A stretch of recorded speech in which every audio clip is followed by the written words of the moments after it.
जिस विधानसभा क्षेत्र से मेरे भाई साबुद्दीन जी कुरैशी पप्पू भाई चुनाव लड़ रहे हैं आरएलपी से, मुझे आज आप सबके दर्शन का मौका मिला और मैंने पप्पू जी से वादा लिया था जब टिकट लेने के लिए आए थे।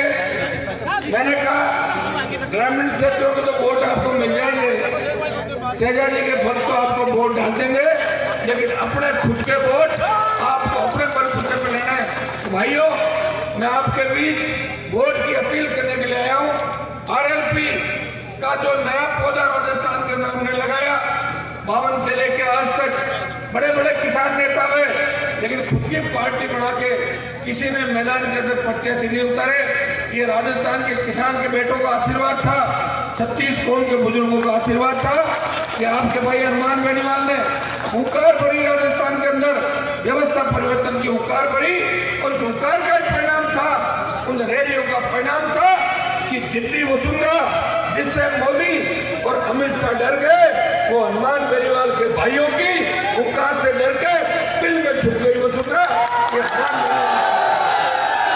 और ये हुंकार का परिणाम था कि 50,000 का कर्जा माफ हुआ, स्टेट हाईवे टोल मुक्त हुए, 5 की घोषणा करी, 1 लाख किसान के बेटों को रोजगार मिला और स्वामीनाथन आयोग की आंशिक रिपोर्ट लागू हुई। मेरे भाइयों, हिम्मत रखना, हिम्मत पर हारना। मैं अकेला व्यक्ति हूँ राजस्थान के अंदर जो आपके मान और सम्मान की लड़ाई लड़ रहा हूँ। बाकी सब कोई तो कांग्रेस में भाग गया और कोई भाजपा में भाग गया। टिकट कटने के बाद 1 दर्जन से ज्यादा किसान नेताओं के फोन आए थे मेरे पास कि भारत से लड़ना चाहते हैं, लेकिन बाद में पता लगा, उन्होंने कहा कि साहब हम आपकी पार्टी से नहीं लड़ेंगे। मैंने कहा क्यों नहीं लड़ोगे? बोले हम निर्दलीय जीतेंगे और सरकार में अगर कोई जरूरत पड़ी तो उनकी गोद में वापिस जाके बैठ जाएंगे, जहां से धक्के मार के निकाला। राजस्थान के अंदर मेरे भाइयों, मैं थकूंगा नहीं, आप भी मत थकना। मुझे बड़ा दुख है कि परबंसर, मकराना, डीडवाना और 5 नामा और डेगाना के अंदर आरएलपी प्रत्याशी नहीं उतार पाई। मैं जिन लोगों के भरोसे था वो एन वक्त पे मोबाइल स्विच ऑफ करके दूसरी पार्टी का झंडा पकड़ के भाग गए, और यही हालात राजस्थान के अंदर 46 जगहों पे हुआ जहाँ धरती पुत्रों का बाहुल्य होते हुए भी उन्होंने चुनाव नहीं लड़ा और कांग्रेस और बीजेपी के ठेकारे करते हुए घूम रहे। इससे बड़ी शर्मनाक बात नहीं हो सकती। लेकिन आपका भाई बोलना का है, जिसने राजस्थान के अंदर सामंती ताकतों का दिमाग ठीक कर दिया और राजा राजवाड़ों को भी उनकी औकात दिखा दी। हनुमान बेनीवाल बहुत ताकतवर लड़का है जो झुकना नहीं जानता, टूट सकता हूँ, झुकूंगा नहीं। और जब वसुंधरा को ठीक कर दिया तो कोई सा भी मुख्यमंत्री बने, मेरे फर्क नहीं पड़ता, उसको राजस्थान के अंदर किसानों का सम्मान करना पड़ेगा। आपका भाई जब तक अभी अब की बार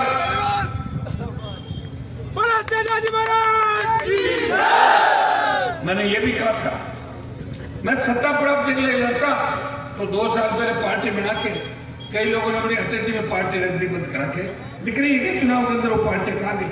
कई नए दल आए थे, छुप गए, स्विच ऑफ कर लिए, उनका पता ही नहीं दल क्या है, चिन्ह क्या है। ये तो आपका भाई है जिसने कहा था पहले मैं किसानों को न्याय दिलाऊंगा। आजादी के 70 साल बाद अगर कोई किसान आत्महत्या करे और किसान का बेटा बेरोजगार से संग आके हाथ में बंदूक उठाए या फांसी के फंदे को चूमे या पुलिस की गोली का शिकार हो, या मान बेनीवाल बर्दाश्त नहीं करेगा। मेरे भाइयों को न्याय राजस्थान के अंदर दिलाएगा।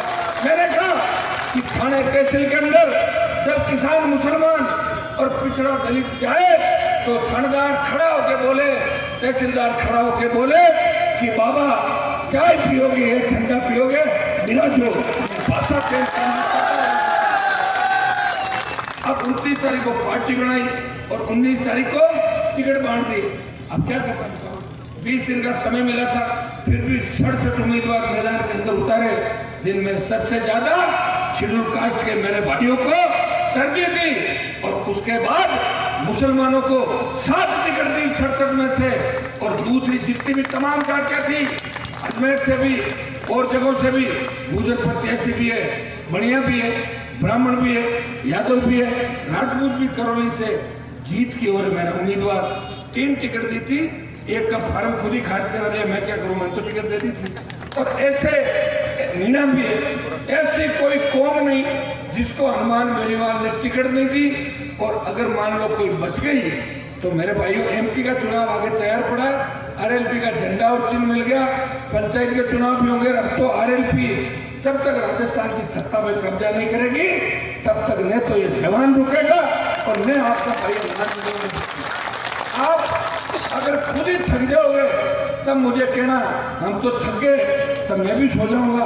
और आप ये कहोगे कि लड़ते रहो तो लड़ता रहूंगा। कांग्रेस और भारतीय जनता पार्टी ने जो गंदगी राजस्थान के अंदर पैदा की, इस बोतल के पानी से उस गंदगी को मैं धोके और पाकिस्तान के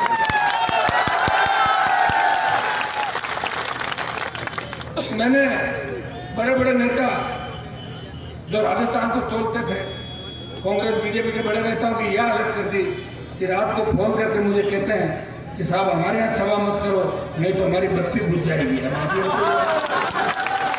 और बड़े बड़े सूरमा जो राजस्थान को अपने बाप की जागीर मानते थे, उनकी ये हालत कर दी कि कोई तो पायलट के घर पर धक्के खा रहा था और कोई वसुंधरा के घर के आगे पुलिस के धक्के खा रहा था और कोई अशोक गहलोत को अपना पापा बता रहा था। ये करते। लेकिन आपका भाई लड़ता रहा और मैंने ये कहा कि लड़ते लड़ते कोई गोली मेरा सीना भी चीर के चली जाए, मुझे गम नहीं। हनुमान बेनीवाल ने राजस्थान के किसान के बेटों के अंदर वो जोश और ऊर्जा भर दी है तो तात्या टोप भगत सिंह ने आजादी के आंदोलन के अंदर देश के जमानों के अंदर। मेरे भाइयों, जब जयपुर की हुकार हमने भरी, इस राजस्थान के अंदर हुकार कांग्रेस पार्टी ने नहीं भरी, कांग्रेस तो बीजेपी की गोद के अंदर जाके बैठ गई थी। किसान के आंसू पहुंचने के लिए कोई आया तो आपका भाई किसान के आंसू पहुंचने के लिए आया था। मेरी लड़ाई का परिणाम था कि सामंती वसुंधरा बेफुट पर चली गई और आपका भाई झुका नहीं। 12 मुकदमे दर्ज किए, पासपोर्ट जब्त कर लिया, हथियार जब्त कर लिए और हार्डकोर अपराधियों को जेलों से छोड़ दिया। लेकिन जिसने मेरा बुरा चाहा उनको ऊपर का रास्ता दिखा दिया। और कोई बचा छूटा है तो मेरी उम्र भी 44 साल रही है, कोई ज्यादा उम्र नहीं है। ये आरएलपी जब तक राज में नहीं आएगी नहीं तो मैं कांग्रेस को छोड़ दूंगा और मैं भारतीय जनता पार्टी को छोड़ दूंगा। हमें हमारे मसूदा से कयूम साहब लड़ रहे हैं, मेरे गुजर भी लड़ रहे हैं, मेरे मेघवाल भी लड़ रहे हैं, यादव मीणा भी लड़ रहे हैं। ये सारे लड़ा के अगर जीत के राजस्थान की विधानसभा के अंदर चले गए तो बाहर की पार्टियां जिनके पीछे मैं गठबंधन करने के लिए कह रहा था, मैंने कहा गठबंधन करो, आप गठबंधन में हमारे साथ आ जाओ, 125 सीट जीतेंगे। राजस्थान के किसान जवानों ने मन बना लिया कि कांग्रेस और भाजपा को तो नहीं देना, लेकिन वो लोग अमित शाह और मोदी के इशारे उनका रिमोट कंट्रोल अमित शाह और मोदी के हाथ में था। सीबीआई जांच की फाइलें प्रधानमंत्री की टेबल पर पड़ी थी, इसलिए बेगपुर पे चले गए। नेता जेल जाने से बहुत डरते, जेल जाने से तो एक ही आदमी नहीं डरता जो आपके सामने खड़ा है। विधानसभा के अंदर मैंने कहा था वसुंधरा को, वसुंधरा राजा ने कहा कि आप पे तो आपराधिक मुकदमे दर्ज है। मैंने कहा मैडम मेरी तरफ इशारा कर रही हो, आप प्रदेश के सीएम हो, गृह मंत्री गुलाब चंद कटारिया आपके पास बैठे हैं, अगर हिम्मत है तो हनुमान बेनीवाल को गिरफ्तार करो। मैंने ट्रेलर कई बार दिखाया था, अगर पकड़ लिया तो पूरी पिक्चर दिखा दूंगा राजस्थान की। और मैंने गहलोत और वसुंधरा को पिक्चर दिखाई, गहलोत को भी भगाया, एक बार नहीं 4 बार भगाया। और वसुंधरा वो इतने मजबूत लड़ा के तैयार हो जाएंगे कि आगे वाला जब चुनाव आएगा उसमें आपको पीछे मुड़ के देखने की आवश्यकता नहीं। मैं तो मंच में बैठे मेरे भाइयों को कह रहा था कि परबतसर से कोई भी भर दो, मकराना से भर दो, 20-30 हजार तो आरएलपी के जिन पर किसान के बेटे वोट डाल देंगे। अब भरा नहीं, चलो कोई नहीं, ये जो समय चला गया ये वापस नहीं आएगा। एक चीज का ध्यान रखना है, जहाँ सिर्फ कांग्रेस बीजेपी लड़ रही है वहां भी बच्चे पूछते हैं हनुमान जी किसको वोट दें, आप बताओ, आपने उम्मीदवार नहीं उतारा। उन बच्चों को पता नहीं, मैं तो उम्मीदवार उतारना चाहता था, मैंने प्रयास भी किया, लेकिन एंड वक्त पे मुझे धोखा देके भागे। उन सीटों पर तो मेरे भाइयों आप अपने मन से काम करना।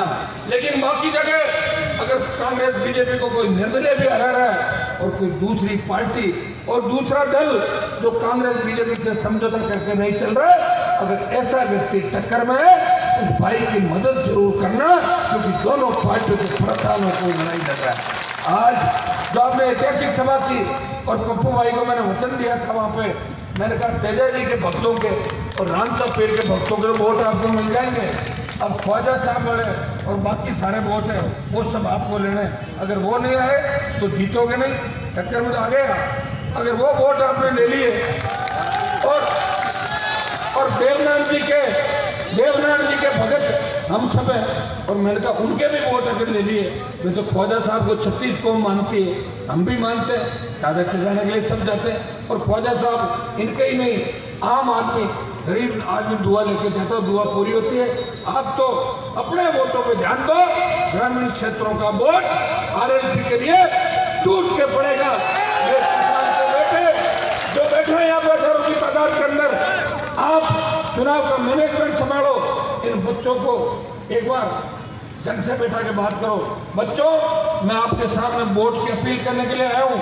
आप मत सोचना या पप्पू कुरैशी चुनाव लड़ रहा है, आप ये सोचना कि हनुमान बेनीवाल पुष्कर विधानसभा क्षेत्र से चुनाव लड़ रहा है। आपको भारी वोटों से ग्रामीण क्षेत्रों से जीत दिला के राजस्थान की विधानसभा के अंदर भेज रहे हैं, ताकि दूसरी जातियों के अंदर मैसेज आए कि हम जो कहते हैं वो करते हैं, किसी को धोखा नहीं देते। और जाट मुसलमान का तो पहले भी जोड़ा था, मेघवाल, गुर्जर, माली, यादव, हम तो सब पिछड़ा हुआ तबका है। हमारा राजस्थान के अंदर शोषण हुआ था और शोषण करने वाली ताकतें फिर शोषण करने को तैयार है। मेरे भाइयों, अभी अगर नहीं समझे तो समय बार बार नहीं मिलता और लड़ाके बार बार नहीं मिलते। बिकाऊ माल जरूर मिलता है, लेकिन फ्रेश कभी कभार मिलता है। तो हनुमान बेनीवाल तो वो लड़ाका है जिसे दूसरी जातियां भी कहती है कि काश हमारी जाति में भी हनुमान जैसा एमएलए पैदा होता तो हमारी जाति का मान बढ़ जाता। इसलिए आपको इस वीर तेजा जी की पावन भूमि इस धरती से, जहाँ तेजा जी ने बलिदान दिया, और तेजा जी को पूरा देश पूछता है। 1000 साल पहले उन्होंने हमारे समाज के साथ साथ किसान कौम का नाम रोशन किया, गुजरी की गायों के लिए लड़ाई लड़ी, अपने प्राण न्यौछावर कर दिए और वचन निभाया। उसी तरह हनुमान बेनीवाल ने अपना वचन निभाया, पार्टी भी बना दी, झंडा भी दे दिया और बोतल का चिन्ह लेकर आया है। ये वसुंधरा की दारू की बोतल नहीं है, ये पीने के पानी की वो बोतल है। तो बच्चा स्कूल जाता है तो बोतल को याद रखता है, मम्मा मेरी बोतल साथ दे देना। और कोई मेहमान आता है तो आप ही बोतल से पानी पिलाते हो, अभी मुझे पिलाते हैं बोतल से पानी, इसलिए कि बोतल का पानी शुद्ध होता है, मिनरल वाटर होता है। क्योंकि 70 साल के अंदर कांग्रेस बीजेपी तो आपको शुद्ध पानी पिला नहीं पाई, आपको तो तालाबों का और गंदा पानी पीने को लोग मजबूर हैं, इसलिए बोतल का पानी खरीदना पड़ता है। इसलिए बोतल का चिन्ह लेकर आए हो, जिस तरह स्वच्छ पारदर्शी बोतल का जल होता है, उसी तरह स्वच्छ पारदर्शी शासन हम राजस्थान की जनता को देंगे और पानी आपके घर घर शुद्ध पहुंचाएंगे और किसान के खेतों के अंदर सिंचाई का शुद्ध पानी भी पहुंचाएंगे और किसान के खेत हरे भरे होंगे। राजस्थान में कानून का राज होगा। मेरे भाइयों, याद करो कांग्रेस के जमाने के अंदर किस तरह किशनगढ़ के विधायक नाथूराम जी के बेटे भंवर की निर्मम हत्या कर दी गई थी। हत्या करने वाला मुख्य आरोपी आज तक सलाखों के अंदर डाला गया। कांग्रेस और भारतीय जनता पार्टी मिलाजुली का खेल करती है। इस खेल को अगर कोई खत्म करेगा तो आपका भाई करेगा। एक बार मौका देना, 40 सीटों में टक्कर में है, 57 में से, और 40 सीट आ गई। कल मीडिया वाले पूछ रहे थे कि अगर आपकी 40 आ गई तो आप किसको समर्थन दोगे? मैंने कहा मैं पागल हूँ क्या किसी को समर्थन दूंगा?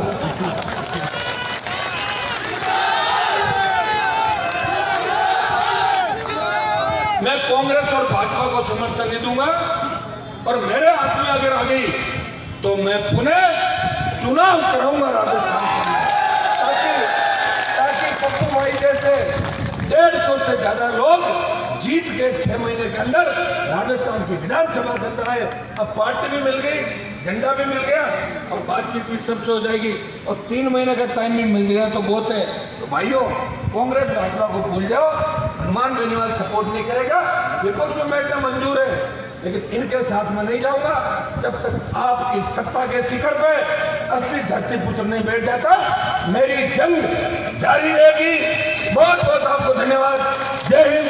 पप्पू भाई के साथ आपका भाई हनुमान बेनीवाल पुष्कर से चुनाव लड़ रहा है, भारी मतों से जीत दिलाना और आरएलपी के खाते के अंदर पुष्कर की सीट डालना और बोतल का बटन दबाना। वैसे जयपुर की जिस रैली थी उस दिन मंत्री अधिकारी बता रहा था कि वसुंधरा बहुत परेशान थी कि हनुमान ने पार्टी कैसे बना ली। मेरे को पता ही लगा, मैं रोक देती उसकी पार्टी, बनने नहीं देती। भीड़ कितनी थी तो कोई बोला 2 लाख, कोई बोला 5 लाख। तो एक अधिकारी को कहा ये तो बहुत बड़ा अन्याय हो गया, कोई तो मेरा दुश्मन था उसने पार्टी बना ली। फिर वो अधिकारी कह रहा था भाई साहब रोज तो वसुंधरा 1 बोतल दारू पीती है, उस दिन 2 बोतल पी गई पूरी। हनुमान के भक्त अब मुझे प्रचार नहीं करने देंगे और ये सही बात है। तेजा जी के भक्त जगह जगह वसुंधरा को टेलर दिखाए राजस्थान और वो तो 7 समंदर पार चली जाएगी, लेकिन कांग्रेस को भी वेंटिलेटर पे भेजना है, सांस ऊपर नीचे करानी है।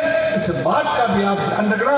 बहुत बहुत आपको धन्यवाद। एक बात, पर्वत सर और किशनगढ़ के मेरे आरएलपी के जो मेरे छोटे भाई है, इनको आज ही मैं आपका बड़ा भाई हूँ, मैं आह्वान करता हूँ, अपील करता हूँ कि पुष्कर मसूदा और या जो सीट हमारी अजमेर के अंदर मजबूत स्थिति के अंदर वह टूट के पड़ो, एक एक वोट को मना लो, सोशल मीडिया के अंदर अपील करो, सारी जातियों को एक करके हमारे उम्मीदवारों को भारी मतों से विजय बनाओ। तो देगाना आपका देगाना पर्वत सर और किशनगढ़ का जो आरएलपी का कार्यकर्ता है वो पप्पू भाई के लिए, कयूम साहब के लिए, दोनों के लिए जी जान से आज से ही कोशिश करेगा। और 7 तारीख तक जब तक मैं नहीं कहूँ तब तक आपको लगना है मेरे एक संभालना, इनको परेशान भी मत करना, क्योंकि ये सोचो हनुमान बेनीवाल ने भरोसे पे इनको चुनाव लड़ाया, नहीं तो ये सीट भी पर्वतीय तरह खाली हो जाए, बड़ी मुश्किल से उम्मीदवार मिले थे। तो इनका ध्यान रखना है, मदद करनी है। बहुत बहुत आपको धन्यवाद। जय हिंद। हनुमान बेनीवाल।